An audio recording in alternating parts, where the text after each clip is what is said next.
செய்திகள் தொடர்கின்றன. ஸ்ரீரங்கம் திருமண மண்டபத்தில் 2004ஆம் ஆண்டில் ஏற்பட்ட தீ விபத்தில் உயிரிழந்த குடும்பத்தினருக்கு தலா 50,000 ரூபாய் இழப்பீடு வழங்குமாறு திருச்சி மாவட்ட அமர்வு நீதிமன்றம் உத்தரவிட்டுள்ளது. திருச்சி ஸ்ரீரங்கத்தில் உள்ள தனியார் திருமண மண்டபம் ஒன்றில் கடந்த 2004ஆம் ஆண்டு ஜனவரி மாதத்தில் தீ விபத்து ஏற்பட்டது. இந்த விபத்தில் மூச்சு திணறியும் நெரிசலில் சிக்கியும் மணமகன் உள்பட 64 பேர் உடல் கருகி பரிதாபமாக உயிரிழந்தனர். 33 பேர் படுகாயம் அடைந்தனர். அப்போதே இந்த விபத்து தொடர்பாக பந்தல் கான்ட்ராக்டர், திருமண மண்டப உரிமையாளர், மேனேஜர், எலக்ட்ரீஷியன் உள்ளிட்ட 6 பேர் மீது போலீசார் வழக்கு பதிவு செய்தனர். இந்த வழக்கு விசாரணை திருச்சி மாவட்ட முதன்மை அமர்வு நீதிமன்றத்தில் நடைபெற்று வந்தது. இந்த வழக்கில் இன்று தீர்ப்பு வழங்கிய நீதிபதி வேல்முருகன், மண்டப உரிமையாளர் ராமசாமிக்கு அதிகபட்சமாக 2 வருட சிறை தண்டனையும் மற்ற 3 பேருக்கு ஓராண்டு சிறை தண்டனையும் விதித்து தீர்ப்பளித்தார். ஒருவருக்கு 6 மாத சிறை தண்டனையும் விதித்த நீதிபதி 5 பேரும் அபராதம் செலுத்த வேண்டும் என்றும் உத்தரவிட்டார். விபத்தில் உயிரிழந்த 64 பேர் குடும்பத்திற்கும் தலா 50,000 ரூபாயும், காயமடைந்த 33 பேர் குடும்பத்திற்கு 10,000 ரூபாயும் நஷ்டஈடாக திருமண மண்டப உரிமையாளர் ராமசாமி வழங்க வேண்டும் என்றும் நீதிபதி உத்தரவிட்டுள்ளார். திருச்சி மாநகராட்சிக்குட்பட்ட அனைத்து திருமண மண்டபங்கள், பொதுமக்கள் கூடும் இடங்களை வல்லுநர் குழு அமைத்து ஆய்வு செய்து 3 மாதத்திற்குள் அறிக்கை சமர்ப்பிக்கவும் நீதிபதி வேல்முருகன் உத்தரவிட்டுள்ளார். வழக்கில் குற்றம் சாட்டப்பட்ட செல்வம் என்பவர் ஏற்கனவே இறந்துவிட்டார் என்பது குறிப்பிடத்தக்கது. சேலம் அருகே மீன்பிடி திருவிழா வெகு விமர்சையாக நடைபெற்றது. சேலம் மாவட்டம் கெங்கவெளியை அடுத்த செந்தாரப்பட்டி கிராமத்தில் வருடந்தோறும் வைகாசி திங்களில் மீன்பிடி திருவிழா நடைபெறுவது வழக்கம். அதன்படி செந்தாரப்பட்டி கிராமவாசிகள் செல்லியம்மனுக்கு சிறப்பு பூஜைகள் செய்து வழிபட்டனர். பின்னர் அங்குள்ள ஏரியில் இறங்கி பல ரக மீன்களை போட்டி போட்டுக் கொண்டு ஆர்வத்துடன் பிடித்தனர். சிலருக்கு எந்த வகை மீனும் கிடைக்காமல் பெரும் ஏமாற்றம் ஏற்பட்டது. நிறைய பேர் விருப்பத்தோட ரொம்ப ஆர்வமா மீன் பிடிக்க வந்தாங்க. நானும் காலையில இருந்து அலைஞ்சு பார்த்தா எங்களுக்கெல்லாம் கிடைக்கல. 2 வருஷம் அதிர்ஷ்டம் உள்ளவங்களுக்கு நல்லா பெரிய பெரிய மீன் கிடைச்சது. இந்த மீன்பிடி திருவிழாவில் சுற்றுப்பகுதியில் உள்ள 10 கிராமவாசிகளும் கலந்து கொண்டனர். குரூப் 2 தேர்வு நடைபெறும் தேதியை தமிழ்நாடு அரசு பணியாளர் மையம் அறிவித்துள்ளது. இதுகுறித்து வெளியாகியுள்ள அறிக்கையில் வரும் ஆகஸ்ட் மாதம் 13ஆம் தேதி தேர்வு நடைபெறும் என்றும், இதற்காக ஜூலை 13ஆம் தேதி வரை விண்ணப்பங்கள் வழங்கப்படும் என்றும் அறிவிக்கப்பட்டுள்ளது. இணையதளத்தின் மூலம் விண்ணப்பங்களை பதிவு செய்யலாம் என்று கூறப்பட்டுள்ளது. மொத்தம் 3631 காலியிடங்கள் நிரப்பப்பட உள்ளன.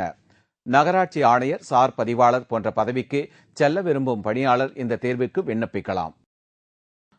வருமானத்திற்கு அதிகமாக சொத்து குவிப்பு வழக்கில் ஆலங்குடி அதிமுக எம்எல்ஏ கூப்பா கிருஷ்ணனின் சொத்துக்களை மறு மதிப்பீடு செய்ய சென்னை உயர்நீதிமன்றம் உத்தரவிட்டுள்ளது. வருமான வரி தீர்ப்பாயத்தால் வழங்கப்பட்ட தீர்ப்பை எதிர்த்து தொடரப்பட்ட வழக்கில் இத்தீர்ப்பு வழங்கப்பட்டுள்ளது. கடந்த 1991-96ஆம் ஆண்டுகளில் அதிமுக ஆட்சியின் வேளாண் துறை அமைச்சராக இருந்த கூப்பா கிருஷ்ணன் வருமானத்திற்கு அதிகமாக சொத்து சேர்த்ததாக புகார் வந்ததை அடுத்து அவரது வீடுகளில் வருமான வரித்துறையினர் சோதனை நடத்தினர். சோதனையில் கணக்கில் காட்டப்படாத 5 கோடிக்கும் மேலான சொத்துக்கள் உள்ளது கண்டுபிடிக்கப்பட்டது. இதனையடுத்து வருமான வரி தீர்ப்பாயத்தில் கூப்பா கிருஷ்ணன் முறையீடு செய்தார்.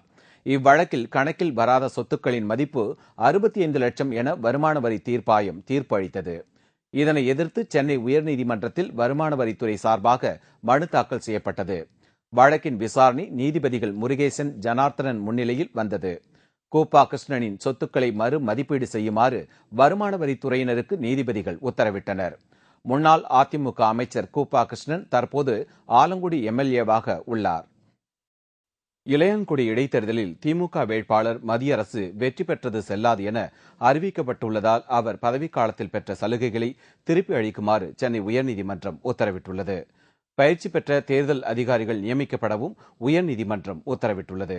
கடந்த திமுக ஆட்சியின் போது நடைபெற்ற இளையான்குடி சட்டசபை இடைத்தேர்தலில் மக்கள் மாநாட்டு கட்சி சார்பாக போட்டியிட்ட கலைமணி என்பவர் தொடர்ந்த வழக்கில் இந்த தீர்ப்பு வழங்கப்பட்டுள்ளது. இளையான்குடி இடைத்தேர்தலில் போட்டியிடுவதற்கு உரிய ஆவணங்கள் சமர்ப்பிக்கப்பட்டும் அப்போதைய ஆளுங்கட்சியான திமுகவின் அதிகார பலத்தால் இடைத்தேர்தலில் போட்டியிட அனுமதி மறுக்கப்பட்டதாக கூறி கலைமணி சென்னை உயர்நீதிமன்றத்தில் மனு தாக்கல் செய்திருந்தார். அவ்வழக்கின் விசாரணை நீதிபதி தனபாலன் முன்னிலையில் இன்று விசாரணைக்கு வந்தது. வழக்கை விசாரித்த நீதிபதி இளையான்குடி இடைத்தேர்தலில் திமுக வேட்பாளர் மத்திய அரசு பெற்ற வெற்றி செல்லாது எனவும், பதவிக்காலத்தில் அவர் பெற்ற சலுகைகளை தமிழக அரசுக்கு திருப்பி அளிக்க வேண்டும் எனவும் தீர்ப்பு கூறினார். மேலும் அப்போதைய முன்னாள் மாநில தேர்தல் ஆணையர் நரேஷ் குப்தா மற்றும் இளையான்குடி தேர்தல் அதிகாரி சிவஞானம் ஆகியோர் தலா 25,000 ரூபாயை மனுதாரரின் வழக்கு செலவிற்கு வழங்க வேண்டும் எனவும் உத்தரவிட்டார். கடந்த 2009ஆம் ஆண்டு முதல் நடைபெற்று வரும் இவ்வழக்கின் தீர்ப்பு தற்போது வழங்கப்பட்டு இருப்பது குறிப்பிடத்தக்கது.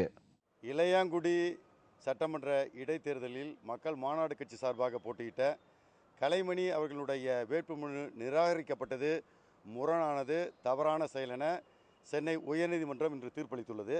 அதன் காரணமாக அந்த தேர்தலில் தேர்ந்தெடுக்கப்பட்ட திராவிட முன்னேற்ற கழகத்தை சார்ந்த திரு மணியரசனுடைய தேர்வு என்பது ரத்து செய்யப்பட்டுள்ளது. கிருஷ்ணகிரியில் 3 மாநிலங்களை கலக்கிய கொள்ளையர்கள் கைது செய்யப்பட்டுள்ளனர். அவர்களிடமிருந்து 15 லட்சம் ரூபாய் மதிப்புள்ள நகைகள் மீட்கப்பட்டன. கிருஷ்ணகிரியில் பெண்களை குறிவைத்து நகைகள் தொடர்ந்து கொள்ளையடிக்கப்பட்டன. இதனால் அப்பகுதி பெண்கள் வெளியே செல்ல அஞ்சினர். இதைத் தொடர்ந்து திருடர்களை பிடிக்க தனிப்படை அமைக்கப்பட்டது. தனிப்படை காவல்துறையினர் நடத்திய தேடுதல் வேட்டையில் கொள்ளையர்கள் ஆந்திர கர்நாடக எல்லைப் பகுதியில் பதுங்கியிருப்பதாக தெரியவந்தது. இதனையடுத்து அங்கு விரைந்து சென்ற காவல்துறையினர் கத்தி முருகன், சில்லி சிவா, பாட்டில் பிரபு என்று 3 கொள்ளையர்களை கைது செய்தனர். இவர்களில் கத்தி முருகன், பாட்டில் பிரபு இருவர் மீதும் கர்நாடக மற்றும் ஆந்திர எல்லைப் பகுதி காவல் நிலையத்தில் கொலை, கொள்ளை தொடர்பாக 10க்கும் மேற்பட்ட வழக்குகள் பதிவு செய்யப்பட்டுள்ளதாக காவல்துறையினர் தெரிவித்தனர்.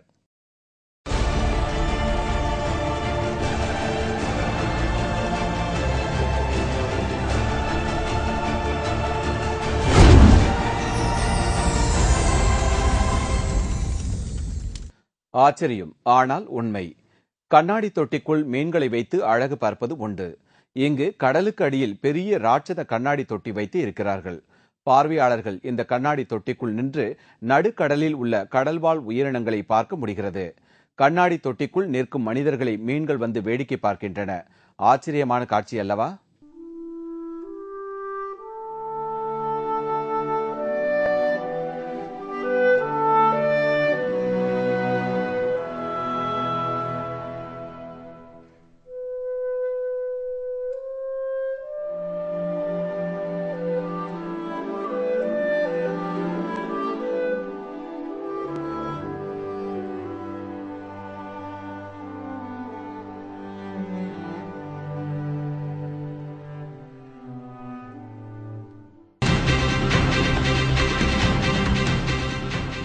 ஈராக்கில் தொடர் குண்டுவெடிப்பு, 60க்கும் மேற்பட்டோர் பரிதாப மரணம்.